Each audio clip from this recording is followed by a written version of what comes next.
last module, we have discussed the first step of kinematic analysis under the title displacement analysis.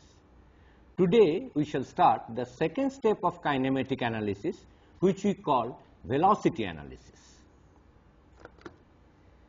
By velocity analysis, we mean that for a given mechanism at a particular configuration, if the input velocity characteristic is specified, we should be able to determine the velocity characteristics of all other links of the same mechanism. So, let me repeat. By velocity analysis, we determine the velocity characteristics which may be linear velocity of a point or angular velocity of a link of all the links of a mechanism at a given configuration when the input velocity is specified. So, by velocity analysis, basically we mean the velocity analysis of interconnected rigid bodies in plane motion, because we are discussing only planar linkages.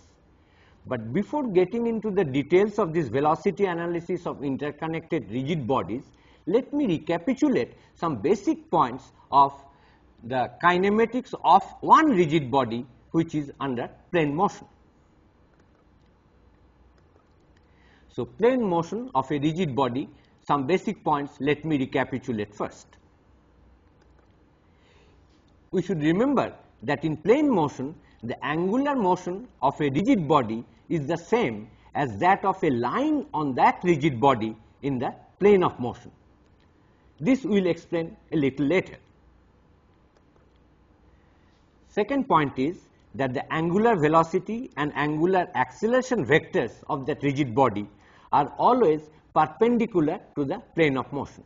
Because the rigid body is in plane motion, all angular quantities will be represented by vectors which are perpendicular to this plane of motion. We should also remember that a general plane motion consists of translation of the rigid body plus rotation of the rigid body. In a mechanism, a particular link may be undergoing pure rotary motion, another link may be undergoing pure translatory motion, but there may be some links which undergo both translation and rotation simultaneously. What we mean by translation is that if a body is under pure translation, then all points on that body have identical motion. The difference between the motion of 2 points on a rigid body is entirely due to its rotation. So, translation means identical motion of all points, and if there is rotation, then there will be difference in the motion between various points of the same rigid body. Let me now explain these points with reference to this figure. Here we have a rigid body in plane motion, and the plane of motion is the plane of the screen. Let at a time instant t, the rigid body is in this configuration 1. After a small interval of time, say delta t, that is at time t plus delta t, the rigid body comes to this configuration which is given by 2. So, during time delta t, the rigid body moves from configuration 1 to configuration 2.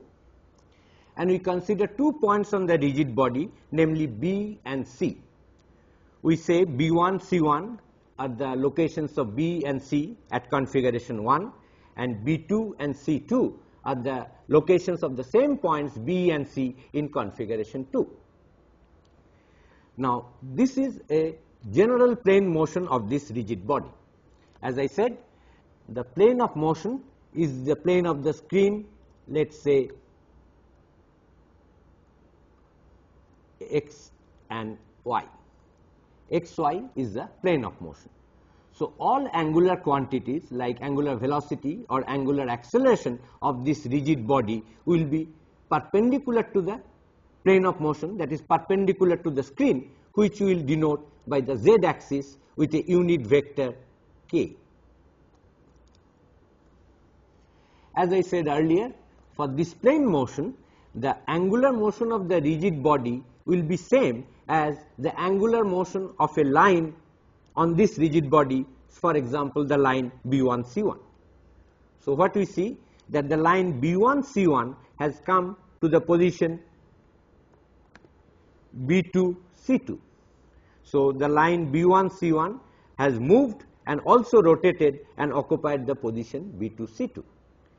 So, if I draw B2, C1 prime, which is parallel to B1, C1, and then we can see the rotation of this line B1, C1 during this time delta t is given by delta theta. So, let us consider this general plane motion of this rigid body during the time interval delta t when it moves from configuration 1 to configuration 2. This can be decomposed under two headings, namely a translation which takes from configuration 1 to configuration 1 prime, when all the points move by the identical amount and in identical direction. That means B1 goes to B2, C1 goes to C1 prime by the same amount. All points of the rigid body move identically and the rigid body goes from 1 to 1 prime. That is what we call translation. Then from 1 prime to 2, the point B2 does not move, it undergoes rotation by an amount delta theta. So, the angular velocity vector of this rigid body can be defined as omega is limit delta t tending to 0 delta theta by delta t, and the direction of this vector is along z, which I write as the unit vector k. So, angular velocity vector comes out as theta dot, that is the derivative of theta with respect to time in the direction k. Similarly, angular acceleration of this can be written as alpha, which is second derivative of theta with respect to time, that is theta double dot, and in the direction k. So, this is what we mean by the general plane motion of the rigid body in the xy plane with angular velocity vector omega and the angular acceleration vector alpha.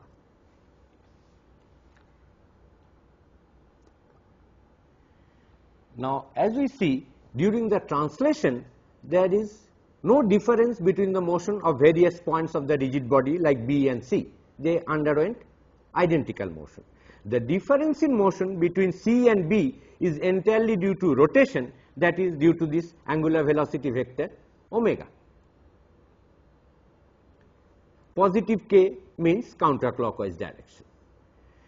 Now, the difference of velocity between the points C and B, let me write it as difference of velocity of the point C minus velocity of the point B. This is the difference of velocity. We use a symbol VCB.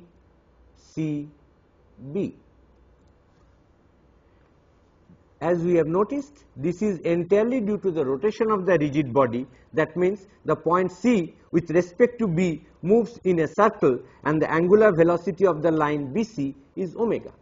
So, from our basic knowledge of dynamics or kinematics of rigid body, we know that for this circular motion, this difference of velocity is given by omega cross the vector BC.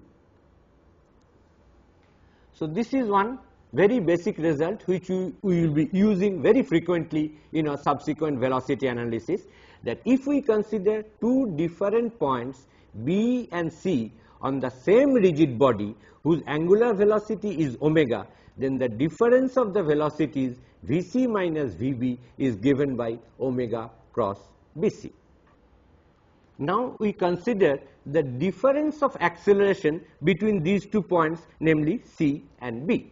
As we have already noticed, with respect to B, the C is going in a circle and the angular velocity, because the distance BC never changes, so C goes on a circle with B as center, and the angular velocity of the line BC is omega and the angular acceleration of the line BC is alpha, which are nothing but the angular velocity and angular acceleration of the rigid body.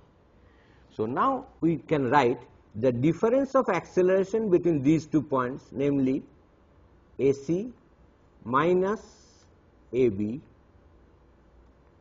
that as usual before I use the symbol ACB.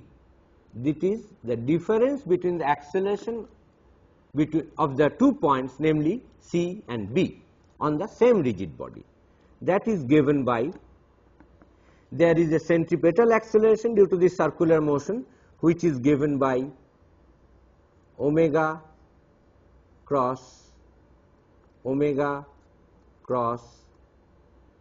BC, and there is a tangential component which along the vector T1, that is given by alpha cross BC. Because omega vector is along the k direction and the BC vector is in the xy plane, it can be easily shown that this will always turn out to be,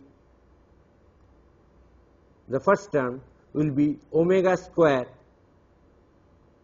CB, that is towards B from C, that is the vector CB, and the magnitude will be omega square into BC, and the tangential component will be alpha cross BC. That means it will be perpendicular to the vector BC in the sense of alpha. If alpha is counterclockwise, then it will be in this direction. If alpha is clockwise, then it will be in the opposite direction.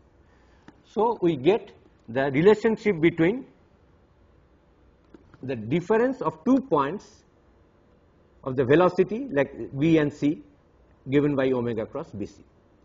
At this stage, we should note that if we know the velocity of any point, say namely VB,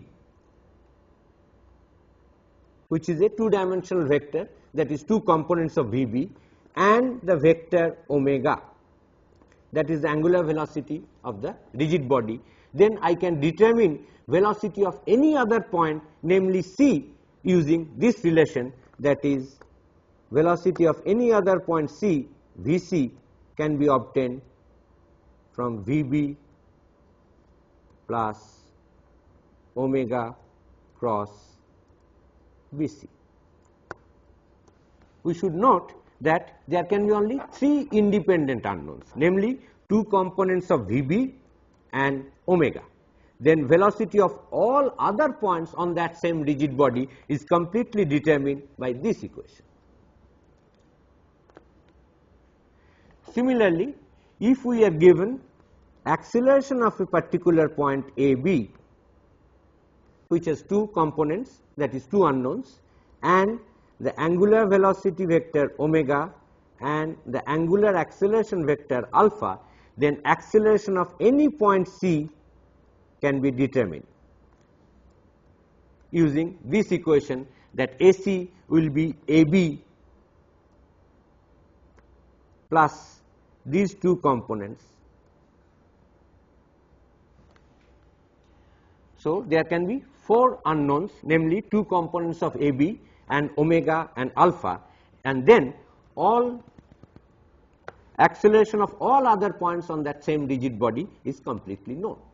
These 2 information, as we shall see later, will be very useful for velocity analysis of mechanisms. Now that it is clear how to correlate the velocity and acceleration of 2 points on the same rigid body, let us develop another very important concept for velocity analysis, that is called instantaneous center of velocity, or in short IC. For a rigid body in plane motion, we will be able to show that always there exists a point on the rigid body, of course in the plane of motion, whose instantaneous velocity is 0, and this point is called the instantaneous center of velocity, or IC. It must be mentioned that this IC may lie outside the physical boundary of the rigid body, but it lies in the plane of motion of that rigid body.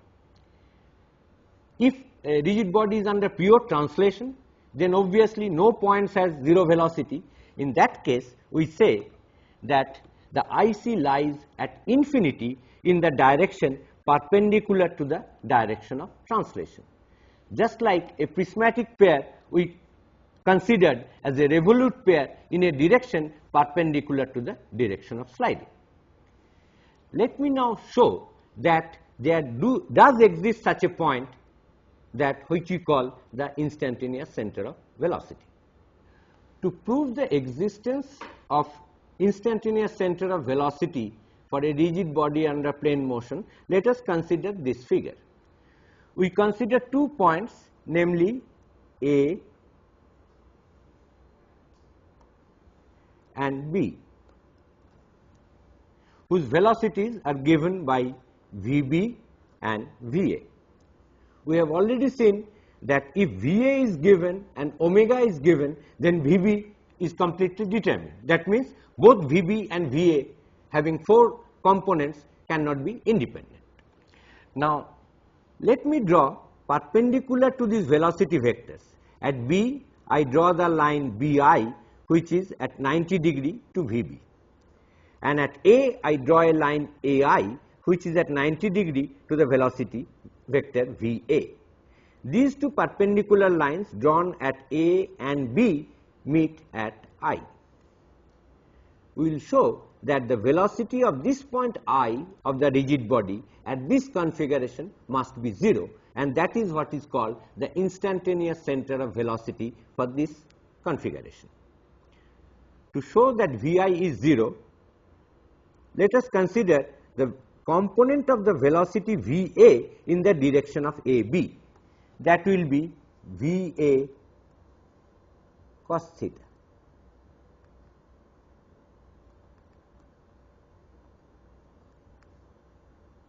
Va cos theta is the velocity of A in the direction AB. The component of Vb in the direction of AB is Vb cos phi, where phi is the angle between the direction Vb and the direction AB.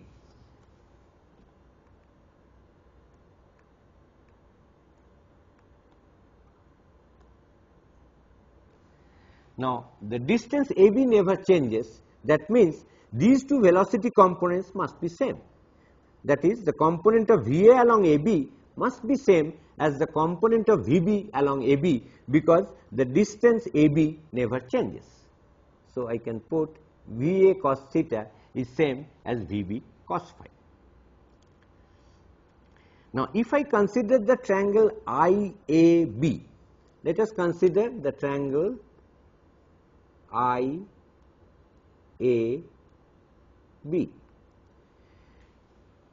Because IA is perpendicular to Va and IB is perpendicular to Vb, we can easily see that this angle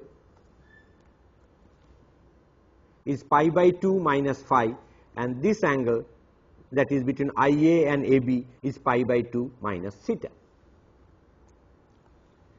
So, considering this triangle IAB, if we use the sine law, I can write IA divided by sine of IBA, that is sine of pi by 2 minus phi, that is cos phi, is same as IB divided by sine of the angle IAB, that is sine of pi by 2 minus theta, which is cos theta. So, we get from this equation Va divided by cos phi is same as Vb divided by cos theta, and from the geometry we get Ia by cos phi is same as Ib by cos theta. So, I can easily write Va by Ia is same as Vb by Ib, and this ratio I call omega, that is the angular velocity of the rigid body. So, Va is Ia into omega, and Vb is Ib into omega, and the velocity vectors Vb and Va are by construction perpendicular to the direction of Ia and Ib, which means I is the center of rotation. At this instant, the body is rotating about the point I with angular velocity omega.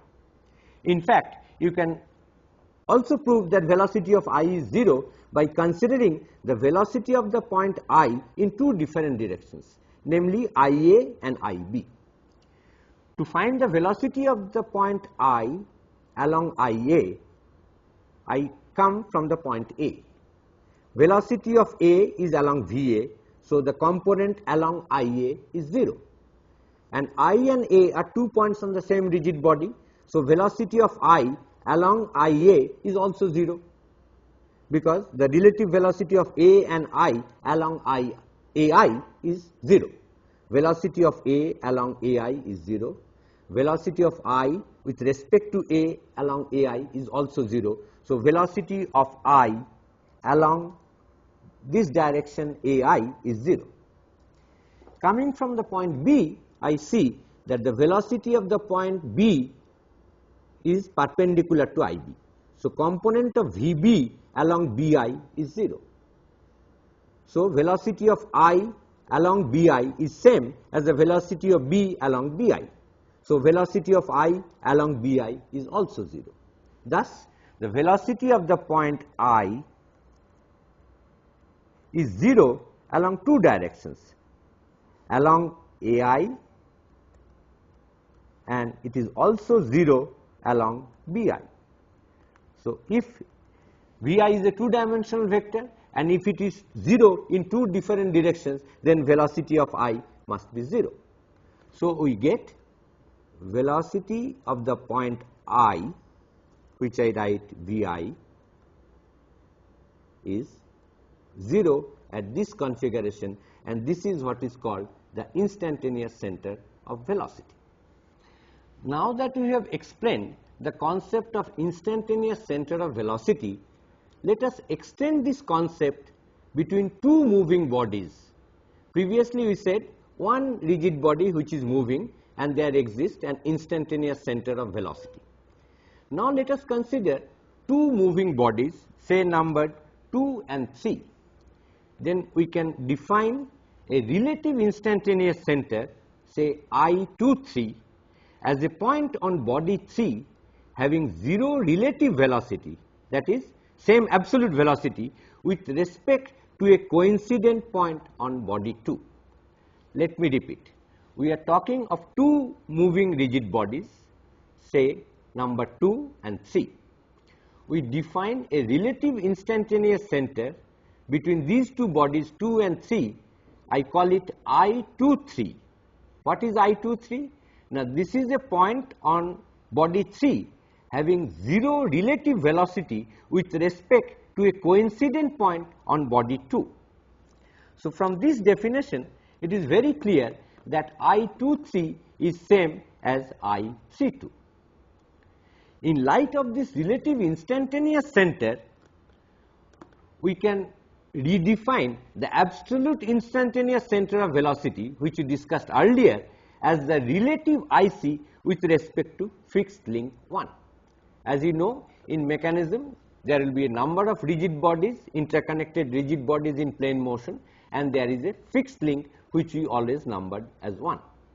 So, out of this n-link, any n-link mechanism, we will have a number of relative instantaneous centers, and the relative instantaneous centers with respect to the fixed link 1 are nothing but the absolute instantaneous center of velocity, that is at that instant that particular body is rotating about that instantaneous center. So, if we have an n-link mechanism, then according to this kind of definition of relative ICs, we will have NC2, that is 2 links taken at a time. How many different combinations we can make, that is NC2 or n into n minus 1 by 2 relative ICs. So, for an n-link mechanism, we will have n into n minus 1 divided by 2 so many numbers of relative instantaneous centers. At this stage, let us discuss how by looking at the interconnections between various rigid bodies in a mechanism, we can determine the relative instantaneous centers. As you know, in a planar mechanism, rigid bodies will be connected either by revolute pair or by prismatic pair or by some kind of higher pair. So, if two bodies are connected by a revolute pair, then the relative instantaneous centers between those two bodies is obviously at the center of the R pair, because as the mechanism moves, the center of the R pair between these two bodies always move together. So, there is no relative velocity between those two coincident points of the two rigid bodies connected by the R pair. The center of the R pair would be the relative IC. If the two bodies are connected by a prismatic pair, then the relative instantaneous center is at infinity in a direction perpendicular to the axis of the P pair, because if the two bodies are connected by a prismatic pair, then as we know, the relative motion is a pure translation, and in case of translation, the instantaneous center lies at infinity in a direction perpendicular to the direction of sliding. We can recall that a P pair is nothing but an R pair at infinity in a direction perpendicular to the direction of relative sliding. So, these two sentences imply that a P pair, for a P pair, the relative IC is at infinity in a direction perpendicular to the axis of the P pair.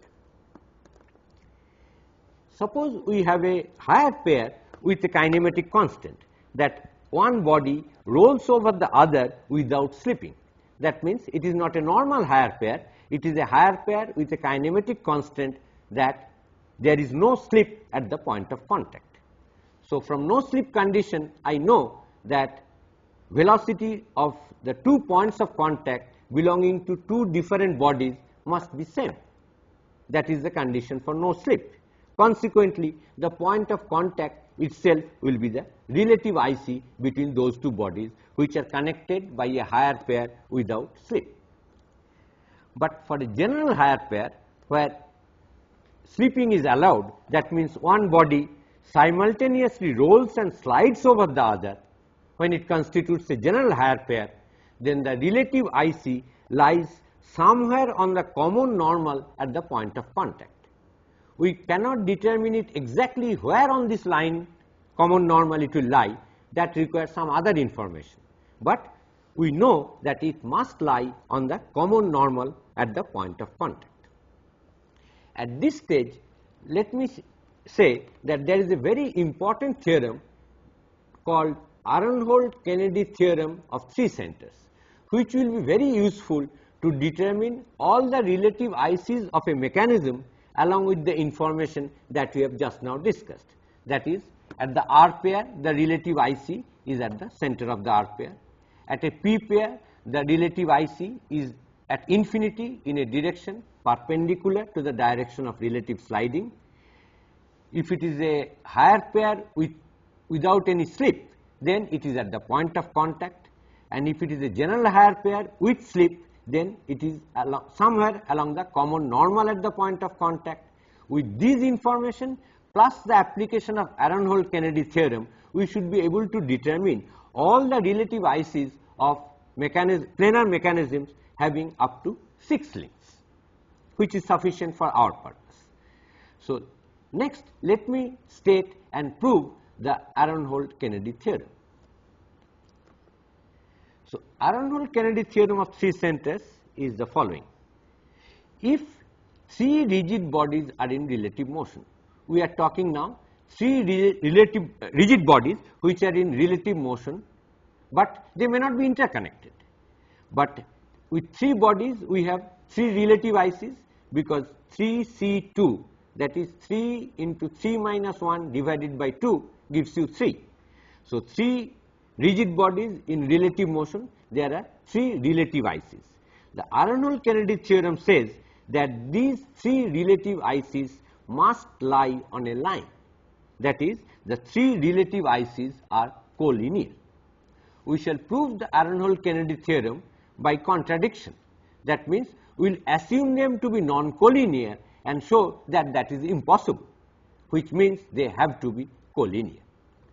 To prove Aronhold-Kennedy theorem, let us consider three rigid bodies, namely 1, 2 and 3, which are in relative planar motion. Because we are considering relative motion, we do not lose any generality if I assume one of the bodies to be fixed. So, let me assume that body 1 is fixed as indicated by these hatched lines. So, to consider the relative planar motion between three rigid bodies, namely 1, 2 and 3, I consider the body 1 to be fixed. And let us say that I12 is the relative instantaneous center for body number 1 and 2. Similarly, I13 is the relative instantaneous center between body number 1 and 3. That means, at this instant body 2 is under pure rotation about the point I12 with respect to body 1. Similarly, body 3 is under pure rotation about the point I13 with respect to body 1. Now, let us say that Aronhold-Kennedy theorem is wrong.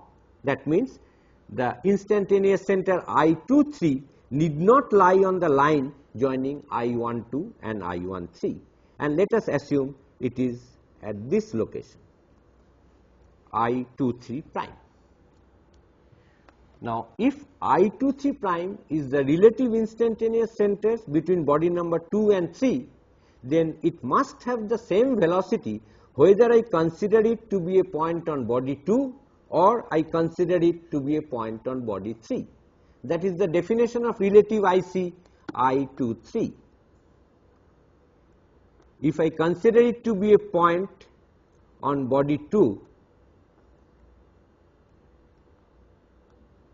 it must have the same velocity if I consider it to be a point on body 3. That is the definition of I23. But suppose it lies here, then this vector velocity I23, if I consider it to be a point on body 2, must be in this direction, that is perpendicular to the line joining I12 and I23. This is the line I12, I23, then velocity of this point as a point on body 2, which is rotating about this point, must be in this direction perpendicular to this line.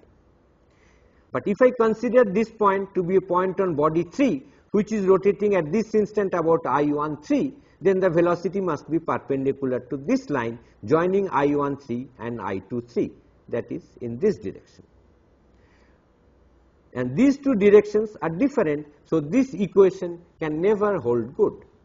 This equation can never hold good because these two vectors Vi23 as a point on body 3 and Vi23 as a point on body 2 are in different directions. So, we immediately get a contradiction. These two vectors can have same direction only if I23 lies somewhere on this line, say here or there or there or there. Then only the rotation about I12, if I consider it to be a point on body 2, which will be perpendicular to this line, and if I consider it to be a point on body 3, which is rotating about I13, also is perpendicular to this line. So, these two velocity vectors can have the same direction, which is necessary condition for it to be the relative instantaneous center I23. So, we have proved Aronhold-Kennedy theorem of three centers by contradiction, and now I will demonstrate this by use of a model. Let me now try to explain both the concept of relative IC and the application of Aronhold-Kennedy theorem with the help of this model. In this model, as we see, we are talking of three rigid bodies in relative motion, namely 1, which is the fixed link, 2, this is this red body, and 3, that is this blue body.